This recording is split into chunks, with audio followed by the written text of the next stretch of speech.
Bangun pagi pergi ke pekan. Tak ke. Sampai ke pekan membawa satar. Tar. Nak tanya, itu batu kan? Macam jalan tar.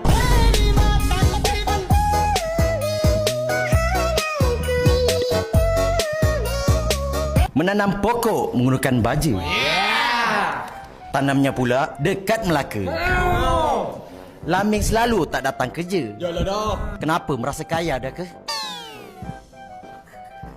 Tak kena.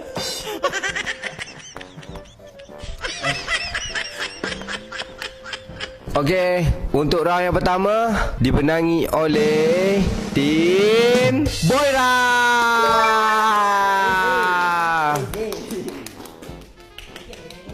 Round yang kedua untuk Anik dan juga Fira. Bangun malam-malam pergi kencing. Akibat makan jamu. Semalam sabarlah. Bangun malam-malam pergi kencing. Oh, kecil. Akibat termakan jamu. Oh. Semalam diberi cincin, tapi jangan ingat aku nak kahwin denganmu. Indahnya bintang Kenek. Hulu balang bijak laksana. Memburu kijang di hutan sana. Maaf patik ingin bertanya. Itu bibir lorak dan gimana?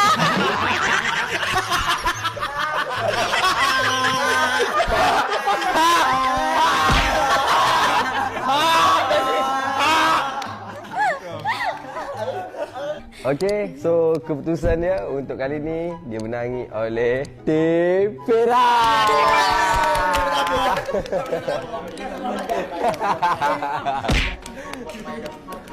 Okey, untuk yang ketiga adalah Syarul versus Sulon.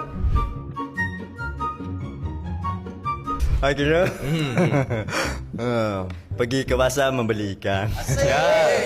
Balik rumah tarik lembu. Nak tanya, itu hidung kan? Ya. Kenapa macam jambu?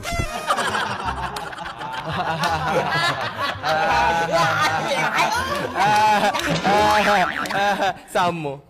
Pergi ke ladang menarik lembu. Asyik. Balik ke rumah menggaul semen. Biar aku ada hidung macam jambu, daripada ada bibir sebesar laming.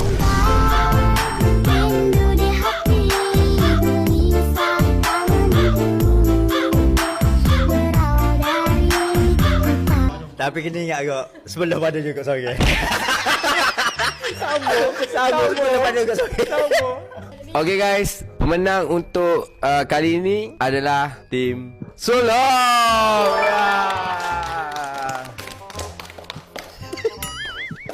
Okey, untuk peserta kita seterusnya adalah Isha dan juga siapa nama?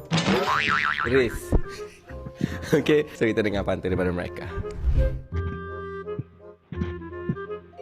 Pergi ke kubur, jumpa hantu. Pakai putih, kain kerana. Dok hidung tu jatuh-jatuh nak pergi mana?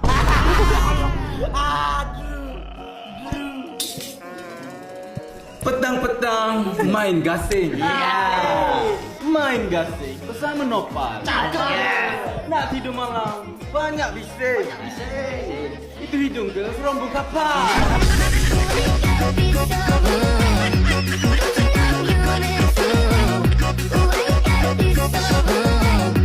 Mudah-mudahan aku deku. Ni aku aja.